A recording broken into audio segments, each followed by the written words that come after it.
आज की वीडियो में हम समझते हैं कि एड्सॉर्प्शन क्या होता है। एड्सॉर्प्शन समझने के लिए पहले दो बेसिक टर्मिनोलॉजी समझ लेते हैं कि दो टाइप के वर्ड होते हैं। पहला तो होता है एब्जॉर्प्शन, दूसरा होता है एड्सॉर्प्शन। एब्जॉर्प्शन में बी आता है, एड्सॉर्प्शन में डी आता है। एब्जॉर्प्शन का मतलब कोई भी मटेरियल जब अपने अंदर किसी चीज को सोख ले या अपने अंदर किसी सब्सटेंस की एंट्री करवा दे, कोई गैस की, लिक्विड की, सॉलिड की अपने अंदर एंट्री करवा दे पूरी तरीके से, तो यानी कि उसने उस मटेरियल को एब्जॉर्ब कर लिया है पूरी तरीके से। एड्सॉर्प्शन यानी कि उसने अपने अंदर सोका नहीं है, यानी अपने अंदर सोक नहीं करा है, सिर्फ उसके सरफेस पर ही पार्टिकल्स है, सरफेस पर ही वो सब्सटेंस है। वो भले सॉलिड हो, गैस हो या लिक्विड हो, वो सिर्फ उसके सरफेस के ऊपर है। फॉर एग्जाम्पल आप इमेजिन करिए कि एक कॉटन है या फिर आपके पास एक मैट्रेस है। मैट्रेस यानी कोई गद्दा है, उस मैट्रेस पर आपने पानी डाला है। पानी को जब आपने पोर करा उस मैट्रेस पर, तो पानी को मैट्रेस ने पूरी तरीके से सोक कर लिया, यानी मैट्रेस ने अपने अंदर उस पानी को ले लिया। वो थ्योरी होगी एब्जॉर्प्शन की, वो थ्योरी होगी एब्जॉर्प्शन की। अब उसी मैट्रेस ने उस पानी को अपने अंदर सोक नहीं करा, सिर्फ अपने सरफेस पर ही वो पानी को रहने दिया, उसका मतलब होता है एड्सॉर्प्शन। यानी कि सरफेस पर ही पानी रह गया, सिर्फ सरफेस पर ही इंटरेक्शन हुआ, उसको आप बोलोगे एड्सॉर्प्शन। एड्सॉर्प्शन में सॉलिड, लिक्विड, गैस मटेरियल के अंदर नहीं जाएंगे, एब्जॉर्प्शन में चले जाएंगे।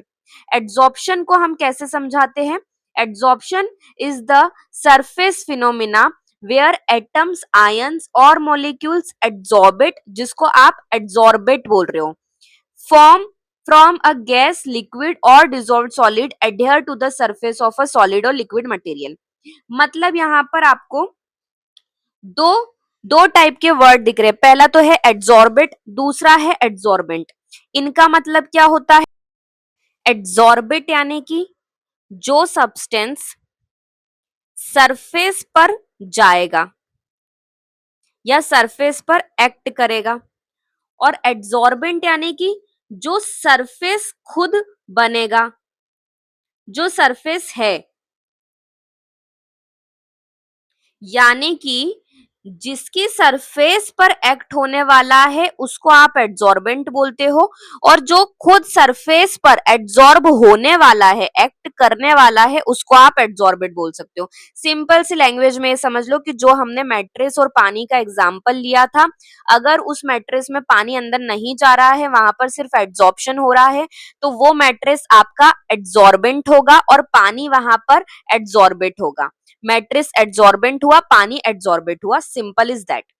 अब adsorption is only occurs on the surface, often driven by surface energy.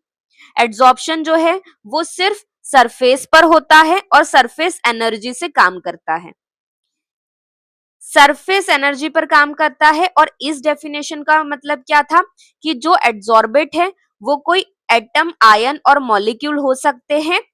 किसके एटम, आयन और मॉलिक्यूल हो सकते हैं? गैस के, लिक्विड के या डिजोल्व सॉलिड के। गैस के, लिक्विड के, डिजोल्व सॉलिड के, जो एडहेयर करेंगे सरफेस पर सॉलिड की और या फिर लिक्विड मटेरियल की। ये हो गया एड्सॉर्प्शन का मतलब।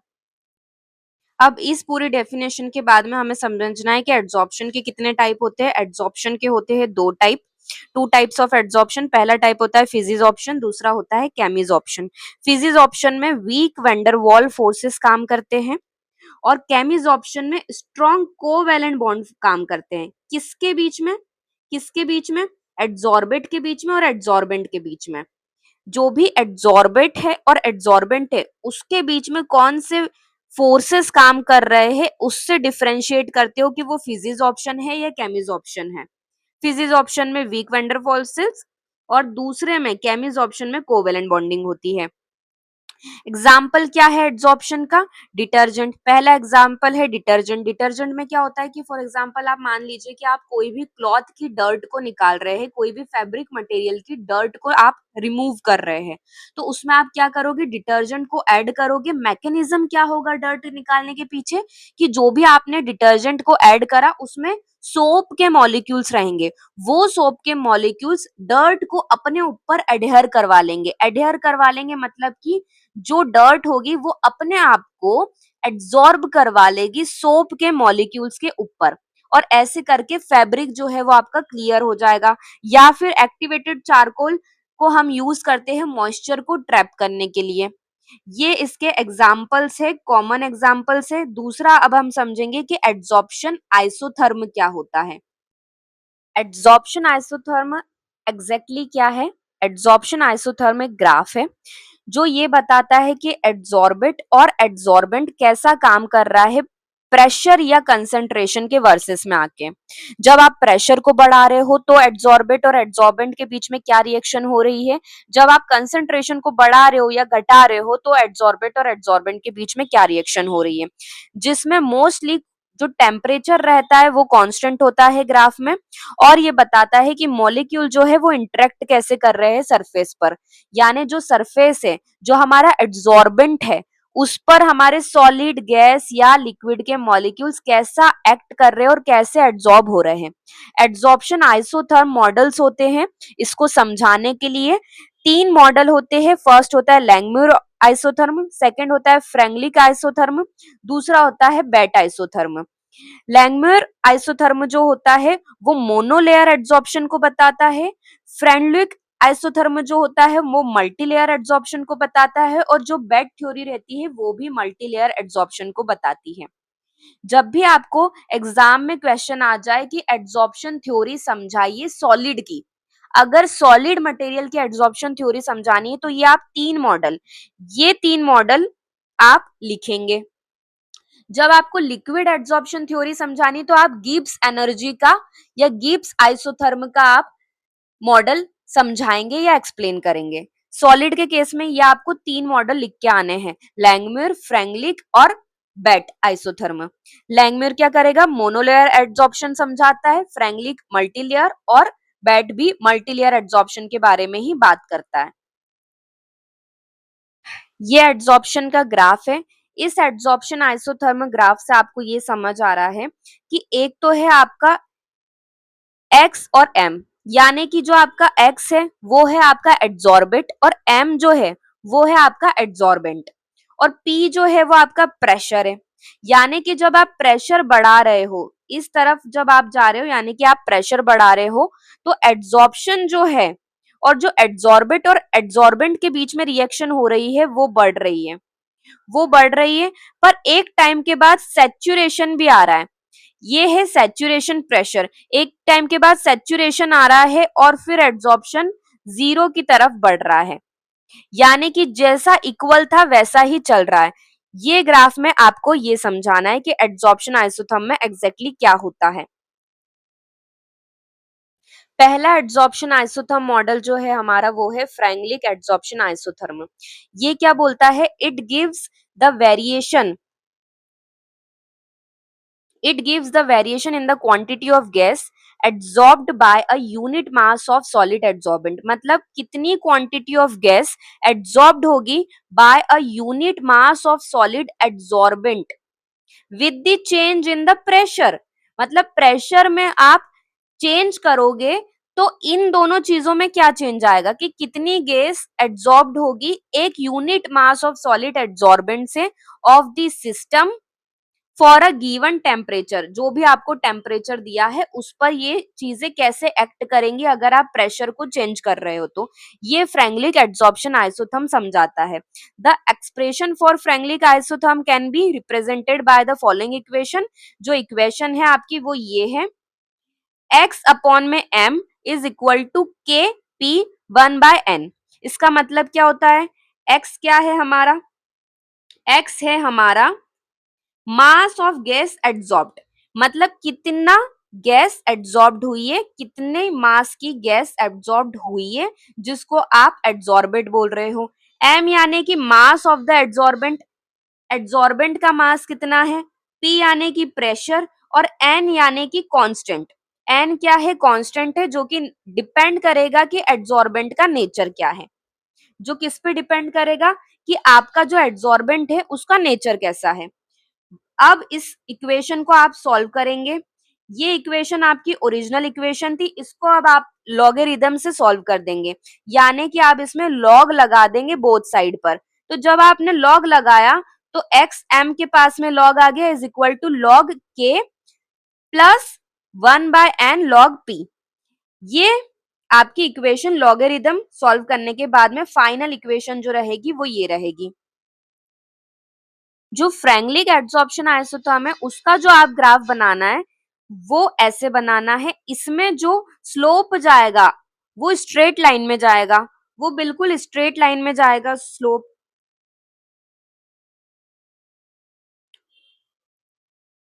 ये एक्सिस पे हमारा log x/m आ गया, यहाँ पर log p आ गया, यानी कि जैसे जैसे हम प्रेशर को इंक्रीज कर रहे हैं हमारा एड्सॉर्प्शन भी इंक्रीज हो रहा है, इस वजह से जो हमारा स्लोप है वो बिल्कुल स्ट्रेट लाइन में जा रहा है।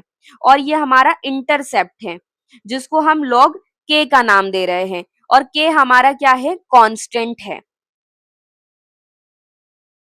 बस इतना ग्राफ सफिशिएंट है फ्रैंकलिन एडसॉर्प्शन आइसोथर्म को समझाने के लिए। नेक्स्ट हमारा एडसॉर्प्शन आइसोथर्म है लैंगमुइर एडसॉर्प्शन आइसोथर्म। ये क्या बोलता है, the Franklin adsorption isotherm is followed by another two isotherm Langmuir and BET theory. मतलब जो फ्रैंकलिन एडसॉर्प्शन रहता है वो और दो आइसोथर्म को फॉलो करता है, एक होता है लैंगमुइर, एक होता है बेट। जो लैंगमुइर एडसॉर्प्शन आइसोथर्म रहता है वो प्रिडिक्ट करता है linear adsorption at low adsorption density and a maximum surface coverage at higher solute metal concentration and form a monolayer. मतलब क्या हुआ इसका, इसका ये मतलब हुआ कि जितने ज्यादा हायर सॉल्यूट मेटल कंसंट्रेशन होगी, जितना ज्यादा एड्सॉर्बिट होगा, वो उतने ही मैक्सिमम सरफेस एरिया को कवरेज देगा। यानी कि जितना एड्सॉर्बेंट हुआ, मतलब हमारा जितना एड्सॉर्बेट है, जो एडियर होने वाला है, वो कितनी कंसंट्रेशन में है, अगर मैक्सिमम या हायर कंसंट्रेशन में है तो वो उतने ही मैक्सिमम सरफेस एरिया को कवर करेगा, किसके, एड्सॉर्बेंट के, जिस पर वो एडियर होने वाला है उसके सरफेस एरिया को कवर करेगा। और लैंगमुइर एडसॉर्प्शन आइसोथर्म प्रिडिक्ट करता है लीनियर एडसॉर्प्शन को।